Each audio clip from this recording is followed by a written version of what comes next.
आदरणीय मेरे प्रिय दोस्तों और भक्तों, आनंद रामायण के सारकांड सर्ग नंबर 9 जब श्री हनुमान जी का लंका के लिए प्रस्थान होता है, उसी सर्ग के अंतर्गत आज आपके सामने एक वृत्तांत रखने वाला हूँ।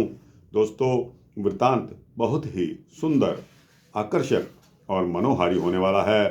दोस्तों, यह हनुमान लंका किस प्रकार जलाते हैं, लेकिन दोस्तों, कोई भी कार्य करने से पहले उसके बारे में सोचना जरूर होता है। हनुमान जी ने क्या सोचा होगा, किस प्रकार सोचा होगा।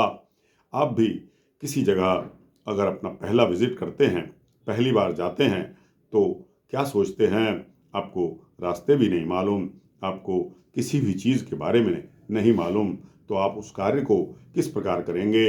यही सोच हनुमान जी के दिमाग में जब चल रही थी, और इतने में हनुमान जी ने जब लंका जला डाली, तब हनुमान जी को दंड के रूप में उनकी पूंछ में आग लगाने का हुक्म रावण ने दे डाला। पहले तो रावण उनको मृत्यु दंड देना चाहता था, मगर जब उनके भाई विभीषण ने एक एम्बेसडर, एक राजदूत के साथ, एक राजनयिक के साथ ऐसा करने से मना कर दिया, तब रावण ने कहा कि ठीक है, इसकी पूंछ में आग लगा दिया जाए। पूंछ लगा हुआ, जिसकी पूंछ जला हुआ वानर नरक को जाता है।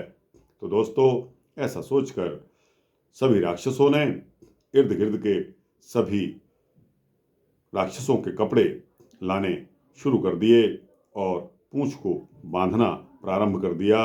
हनुमान जी के पास ऐसा कौतुक था कि वह अपनी पूंछ को बढ़ाते चले गए, और जब पूंछ बढ़ाते चले गए, तब निश्चित था कि वस्त्रों की कमी का आना। दोस्तों, लंका के सभी घरों से राक्षस वस्त्र मांग मांग पर लाकर उनकी पूंछ पर उन्होंने बांध दिया।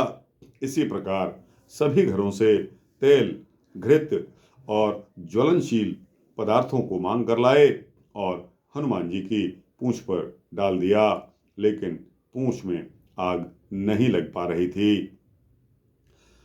लोग बहुत शर्मिंदा थे कि इसकी पूंछ में आग क्यों नहीं लग रही। तब उन्होंने हनुमान जी से पूछा कि हे वानर, तुम्हारी पूंछ में आग क्यों नहीं लग रही? तब हनुमान जी ने उत्तर दिया कि रावण अगर इस बात पर लज्जित होकर अपने मुख से आग में अपने जोर से फूंक मारकर आग को जलाएंगे, तो आग जल उठेगी। तो दोस्तों, रावण ने ऐसा सुनकर क्रोध में आकर हनुमान जी ने अग्नि में जोर से फूंक मारी और अग्नि जोर से जल पड़ी, जिससे रावण के मुख के बाल जल गए और अपने हाथों से वह अग्नि को बुझाता रहा। इस पर सारे राक्षस और हनुमान जी को हंसी आ गई। दोस्तों, हनुमान जी भी इस हंसी को रोक नहीं सके और वह भी हंस पड़े। इसके पश्चात जब रावण लज्जित हुआ, तब रावण ने कहा कि इसको यहाँ से ले जाइए। तब राक्षसों ने जंजीरों से, रस्सों से उस वानर को बांधकर, यानी कि हनुमान जी को बांधकर वो लंका में घुमाने लगे। इस प्रकार हनुमान जी को वह लंका में जगह जगह सभी को दिखाने के लिए कि देखो लंका जलाने का इसको क्या दंड दिया जा रहा है, अपनी बढ़ाई दिखाने के लिए उन्होंने हनुमान जी को बांधकर सारा दिन इधर से उधर, उधर से उधर लंका में घुमाते रहे। उससे थकावट भी हो जाती है और धीरे धीरे किसी प्रकार वह दिन ढल गया और अब आता है दिन छुपने का समय। जब हनुमान जी को ऐसा लगा कि अब तो सूर्य देवता भी ढलने वाले हैं, तब लंका को हनुमान जी भली भांति देख चुके थे। कहाँ पर क्या चीज़ स्थित है, वह भी हनुमान जी ने अपने कस्टडी के दौरान सब कुछ देख लिया था। और भली भांति देखकर हनुमान जी ने सायंकाल के समय बहुत सुंदर मौका देखा अपने आकार को बहुत ही सूक्ष्म कर लिया और वे इस बंधन से भी मुक्त हो चुके थे, क्योंकि ब्रह्मफांस का समय होता है 2 मुहूर्त, और वह 2 मुहूर्त खत्म हो गए थे। उस समय तक ब्रह्मास्त्र का बंधन स्वतः ही छूट गया था। तब वे लंका के पश्चिमी द्वार पर आ गए और उन्होंने वहां का फाटक तोड़ डाला एवं द्वार की रक्षा में लगे हुए जो राक्षस थे उन्हें भी मार डाला। अपने साथ में जो उनके राक्षस चल रहे थे उनको भी मार डाला। फिर उन्होंने वहां की महिलाओं को और महलों को अपनी पूंछ की आग से जला डाला। इस प्रकार उन्होंने सारी लंका में आग लगा दी। सारी लंका धू धू करके जलने लगी। उस समय प्रत्येक महल से कोलाहल की ध्वनि सुनाई पड़ रही थी। वहां की स्त्रियां अपने बालकों को सोता हुआ छोड़कर घर से भागकर अपनी जान बचाने को विवश थीं। उनके वस्त्रों एवं बालों में आग लगी हुई थी। वे अपने प्राणों की रक्षा करने के लिए इधर उधर भाग रही थी। हनुमान जी ने क्रम से रावण आदि सभी राक्षसों के महलों को जला डाला।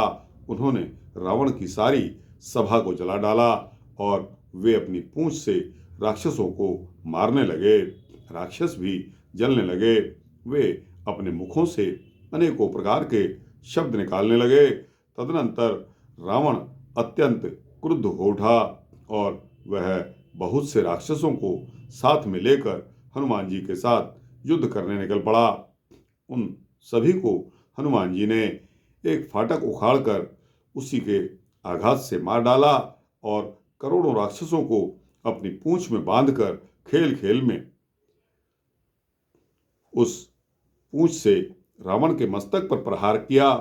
इस प्रकार हनुमान जी ने क्षण भर में रावण की त्वचा को भी जला डाला।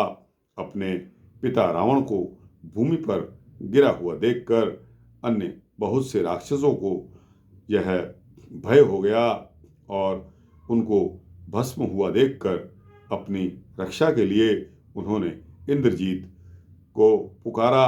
लेकिन इंद्रजीत मेघनाथ भी एक गुफा में छिप गए।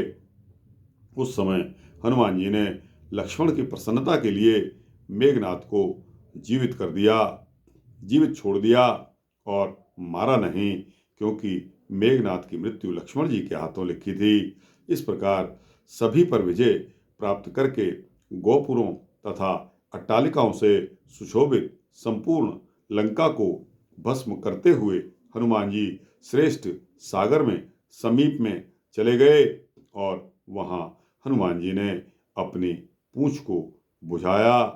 दोस्तों, यह वृतांत यहीं तक था कि हनुमान जी ने किस प्रकार लंका की रेकी की और किस प्रकार उन्होंने सारी लंका को जला डाला।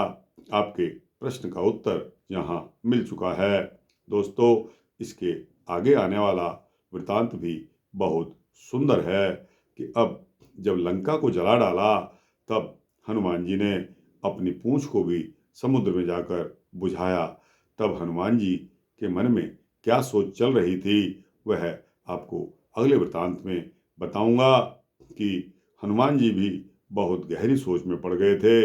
वो सोच क्या थी, उस सोच के बारे में जो अगर आपको सुनना देखना है तो इसके अगले वृतांत में आप इसको अवश्य देखिए।